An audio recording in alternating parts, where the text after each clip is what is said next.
Minutu batean gaurko partidaren laburpena 11 partida batera jokatzen ari diren joko zelaian, ela sindikatuak ertzaintzaren auzian antisindikaltzat jo ditu azken egunotako mugimenduak eta ardura egotzi Eusko Alderdi Jeltzalea eta PSeri urte guztiotan ertzaintza korporatibo ez euskaldun eta ez demokratikoa sustatzeagatik. Bi bitartean demokraziaren festan segitzen dugu edo erresakan hobeto esan da, Maialen Iriartek Alderdi Popularra kanpo utzita, batasuneko gobernu bat osatu nahi du Gipuzkoan, ez du uste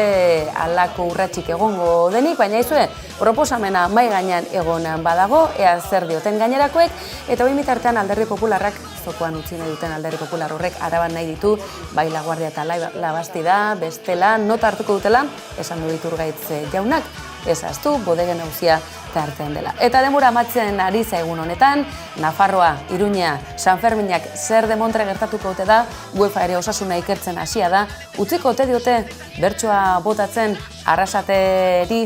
datorren uztailaren 6an ikusteke, kolpez kolpe. ¡Gora San Fermín!